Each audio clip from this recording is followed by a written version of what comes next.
biskup a tak dále. A to bylo jako těsně po tom podpisu toho mýho veta. A oni tak potichu, mě tito 3 biskupové říkali, no to je od vás odvážné, že jste letoval ten zákon. No a my hrubosti a agresivitě, já jsem říkal, to mě neříkejte, to jsem dělal místo vás, vy jste měli být odvážní a vy jste měli vystoupit proti tomu radikálně a razantně. Tak to já myslím, že kdo sleduje trošku tu ruskou situaci, kdo prostudoval pozorně projev patriarchy Kirila před asi 2 nebo 3 týdny, tak já myslím, že ví, že takový projev by nikdo z našich představitelů církve nebyl schopen udělat. Ten problém toho západu a východu je strašlivý prostě a já ten západ vidím černě a teď je možné teoretizovat a pronášet o tom 59 argumentů, které tady Alexej velmi pěkně prezentoval, ale zase někdy je dobrá taková ta anecdotal evidence, taková ta náhodnost. Někteří moji přátelé tady to znají.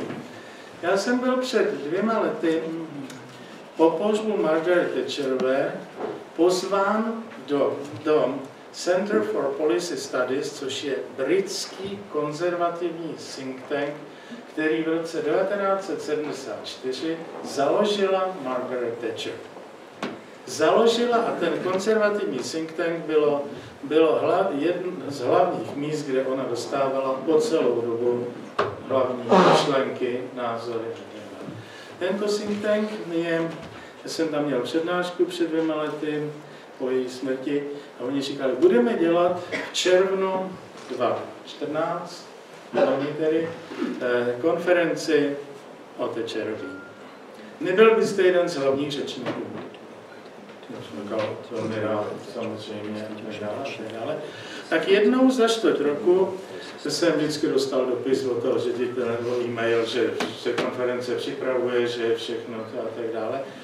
Mluvíme o červnu 2014. V dubnu jsem od tohoto ředitele toho institutu dostal e-mail, který říká zase práce, preparations, prostě jsou perfektní, máme další významné řečníky a budeme tam mít jedno překvapení. Jako překvapení na tuto konferenci, která měla připomenout Margaret Thatcherovou, pozveme Pussy Riots. No ne, uvědomte si tu tragédii a to šílenství toho světa, ve kterém žijeme. Já jsem řekl, to jste se snad zbláznili, to jsem odepsal okamžitě mail, to jste se snad zbláznili, to se Margaret Thatcher bude obracet v hrobě. Ona přeci nebyla jenom bojovnicí s komunismem a za tržní ekonomiku, ona byla přeci ochránce západních a křesťanských hodnot, takže to si snad děláte legraci. No to v takovémhle případě já na tu konferenci nebudu moc přijet. Nic, měsíc a po měsíci mě sdělili, že pochopili, že nemám zájem se konference zúčastnit, takže našli jiného speakera. To je popis toho západu způsobem, který víme i nevíme. Než se dostanete do konfrontace s takovouto konkrétní věcí, tak nevím. Ještě možná tři body bych řekl. My, mnozí z nás často mluvíme ve svých vystoupeních, projevech a psaných textech, mluvíme o postdemokracii v Evropě, o postpolitickém světě, mluvíme o postkřesťanském světě a tak dále. A mě tady zaujalo Alexeje, že on řekl ex-Christian, ex-křesťanský, takže možná spíš je to ex, než to post, to mě velmi zaujalo. Nevěděl jsem, že ty bumážky, ty poukázky na ten sex v tom Rusku byly realitou. No, protože my někteří jsme už asi před 40 lety četli jednu významnou ruskou knížku a zdvihněte ruku, kdo jste ji četli. Kdo jste četli Zamjatin my? 3, 4, 5, 6, 7,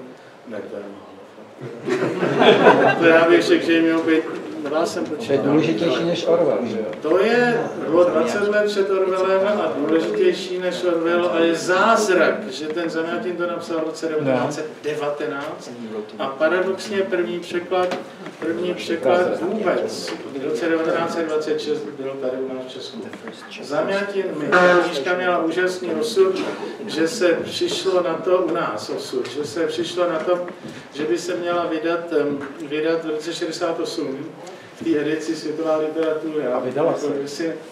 Ta knížka se nevydala, ta knížka se vytiskla.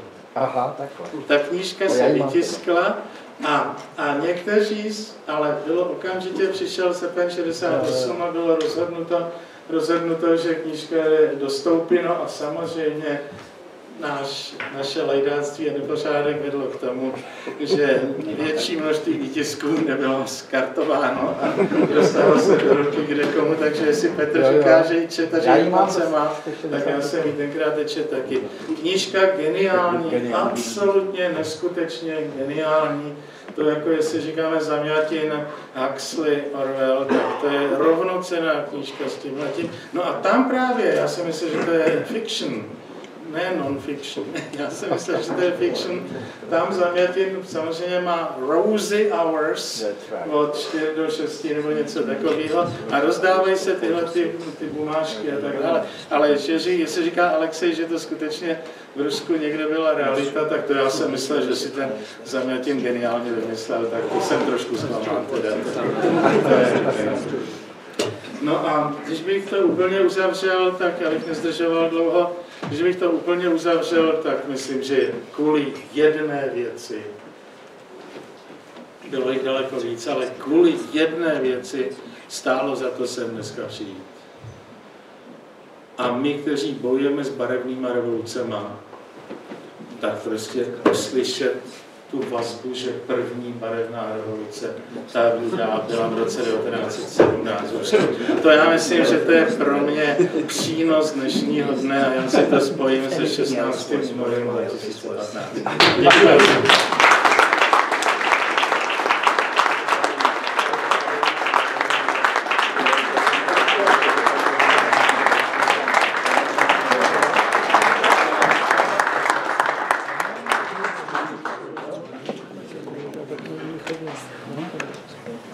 Děkujeme, pane prezidente. Máme ještě asi 15 minut na případné dotazy.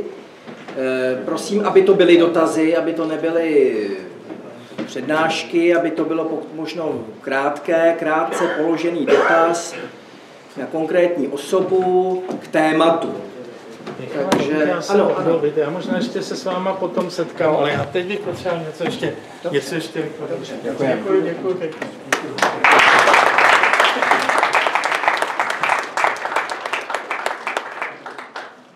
Prosím. Tak já bych měl jeden. Pardon, děkuji. Dobrý večer. Já bych měl dvě takové kratičké poznámky. Dotazy, prosím, dotazy. Ne, poznámky, prosím. Máme 4 hodiny. Jeden dotaz, protože by se ještě případně někdo chtěl. Jeden krátký dotaz, jinak nebudu moc. Antonio Brandi. Buonasera. Lei ha difatti parlato della possibilità, anzi della necessità di guadagnare i soldi, no? I soldi. Mluvil jste o nutnosti vydělávat si peníze, možnosti vydělávat si peníze. Sì.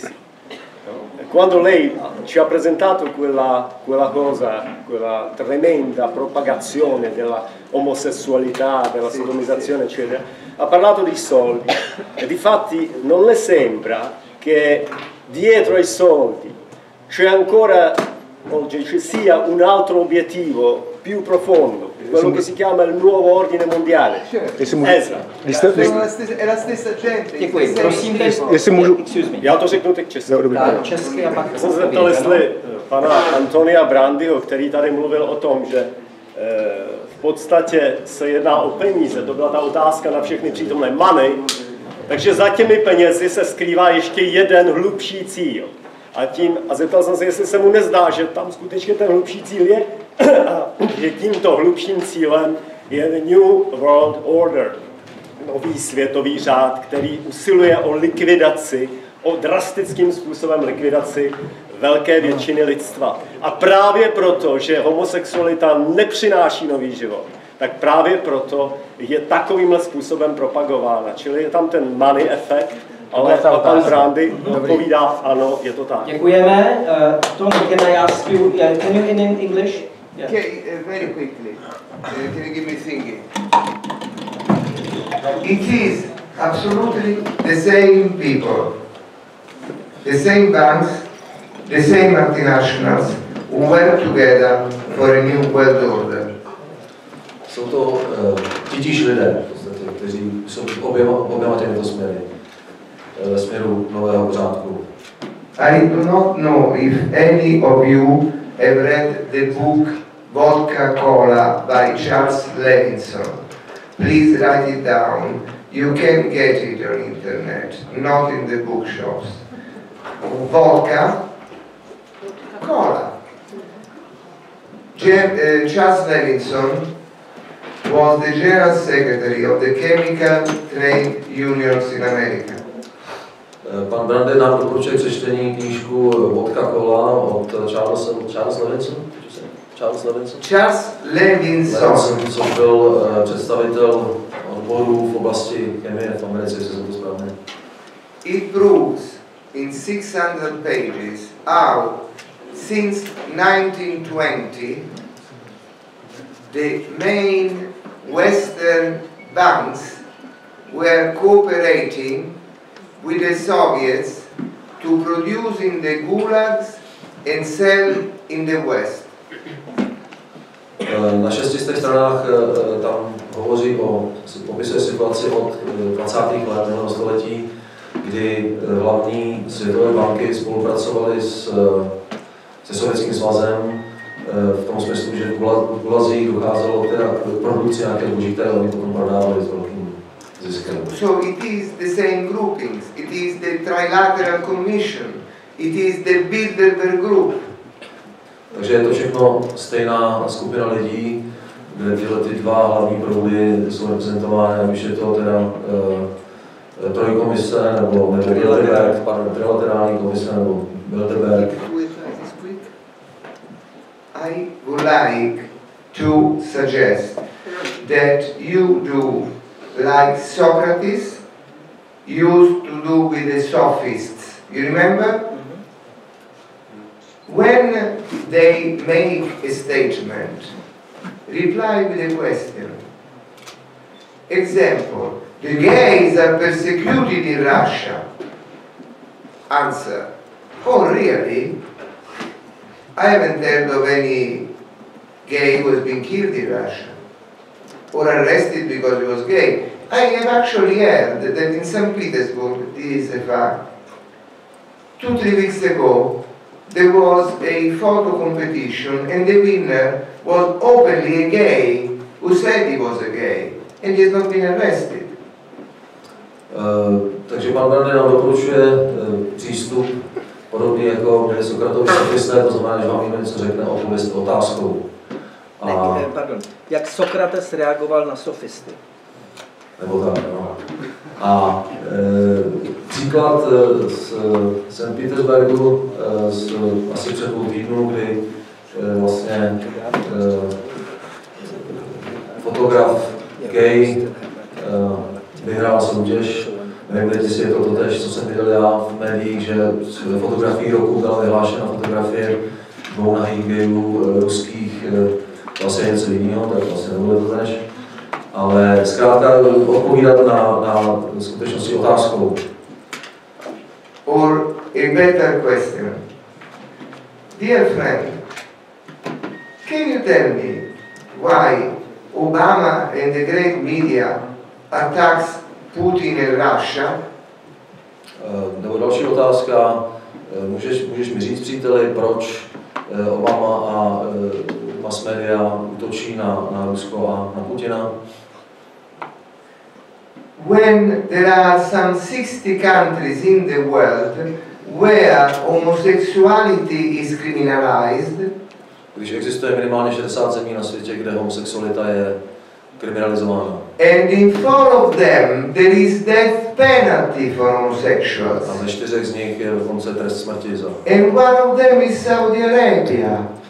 Why is that, my dear friend? Can you explain it? I don't understand it. A jednou z těchto zemí je už zmíněná Saudská Arábie. Takže fight them with facts. Yeah, thank you. Máme další otázka, prosím. Dobrý den. Jmenuji se Krištof, jsem Polák, žiju tady v Praze, mám 5 dětí. Mám otázku ale na pana Michalčíka. A to, pokud jsem dobře pochopil, tak k volbám přišlo kolem 20% oprávněných voličů. To by mohlo v nějakých parlamentních volbách dělat kolem 40% hlasů. A jestli neuvažujete o založení nějakého politického hnutí typu ANO nebo Úsvit v České republice, abyste prosazovali parlamentní cestu práva rodin. Děkuju. No.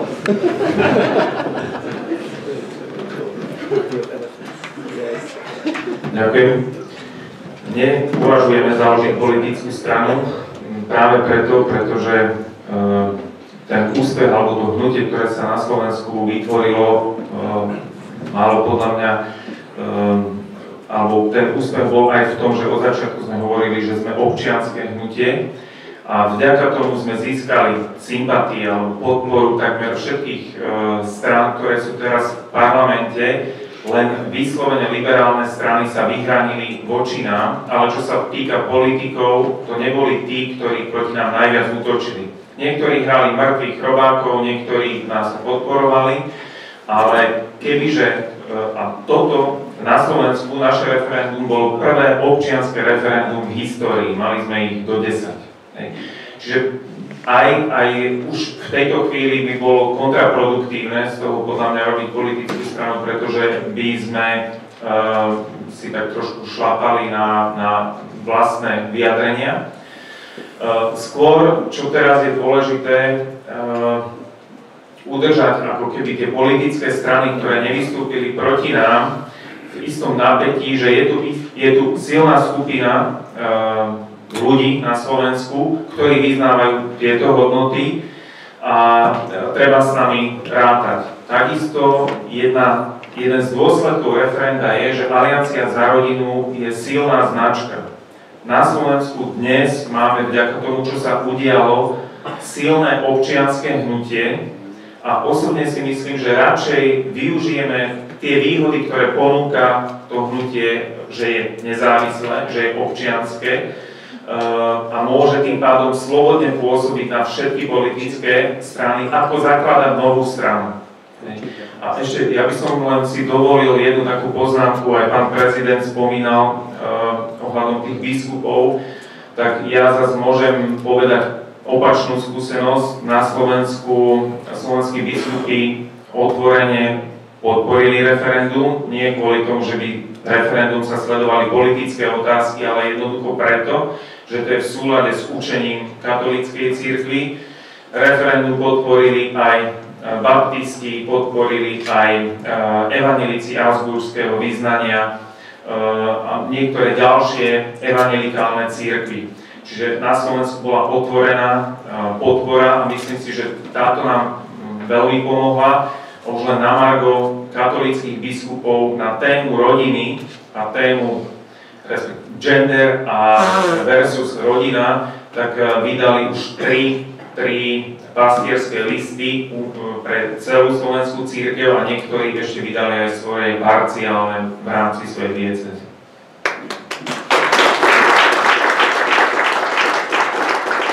Prosím, poslední dotaz. Prosím. Já bych měl otázku na pana Antonia Brodyho. který mluvil o sexualizaci dětí nebo snaze o sexualizaci dětí v Itálii.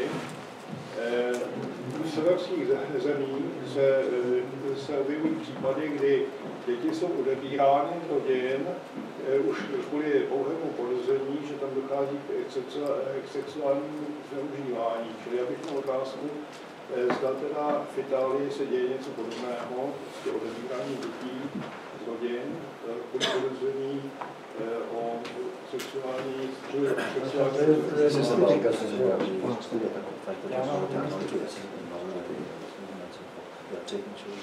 takže tady to vypadá jako určitý spor mezi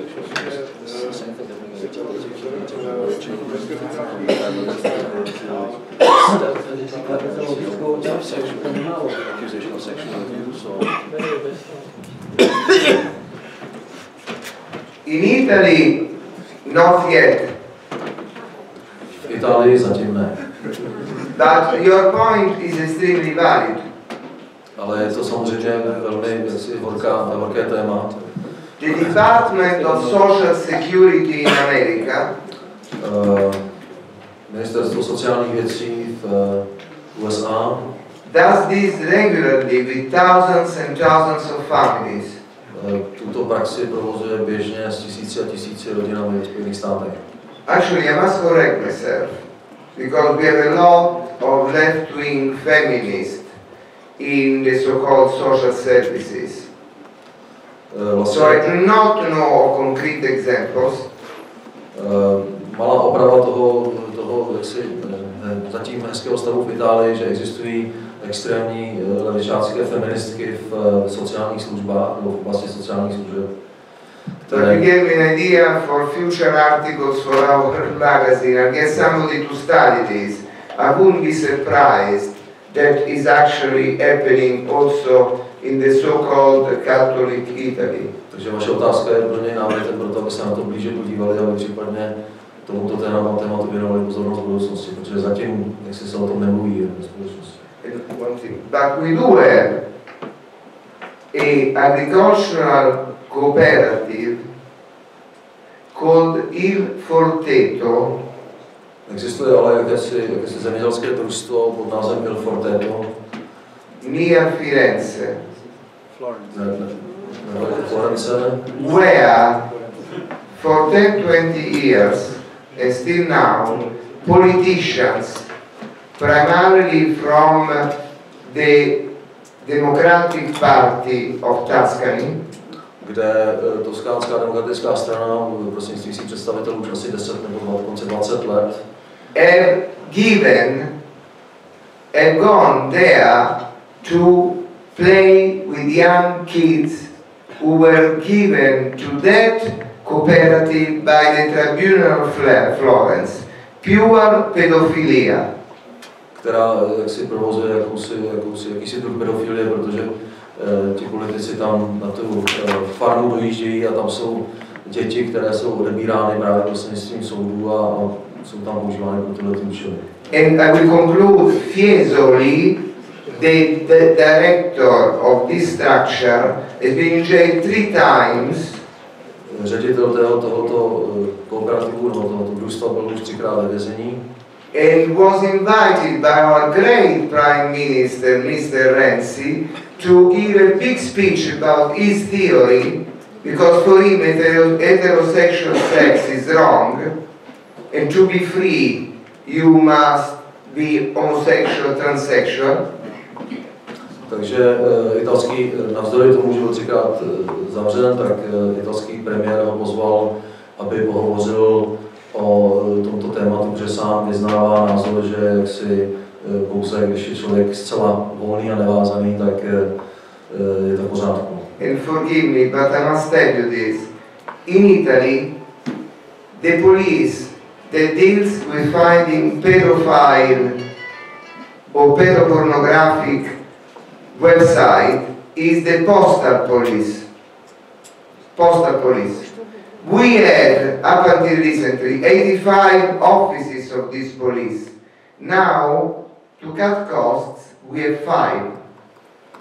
Takže jenom pro ilustraci, policie, která by se měla v Itálii zabývat vlastně vyhledáváním a likvidací pornografických a pedofilních stránek, patří v Itálii pod poštovní policii, která měla v minulosti 85 poboček a dneska jich mají 5, protože je potřeba ušetřit náklady.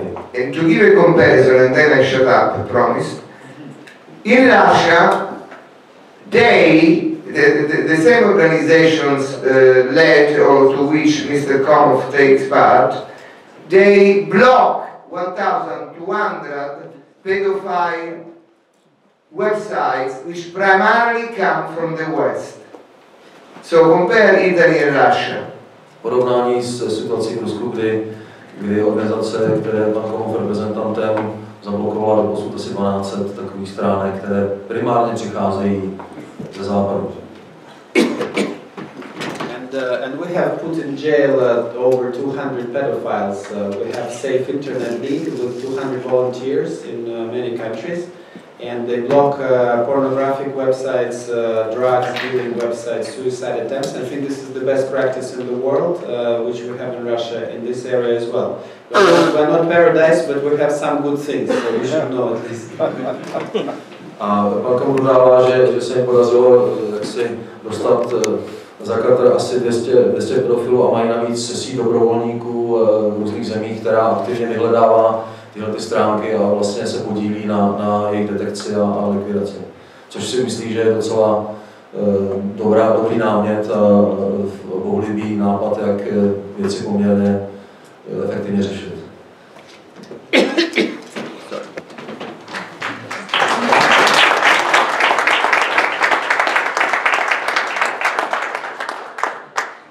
Dámy a pánové, dnešní naše setkání končí. Já chci poděkovat ještě jednou všem našim hostům.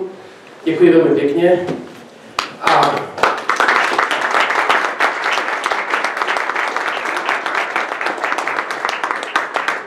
chci poděkovat za pozornost a popřát šťastnou cestu domů. Ještě zcela na závěr se pokusím trochu pokusím se vkusně připomenout krabičku na dobrovolné.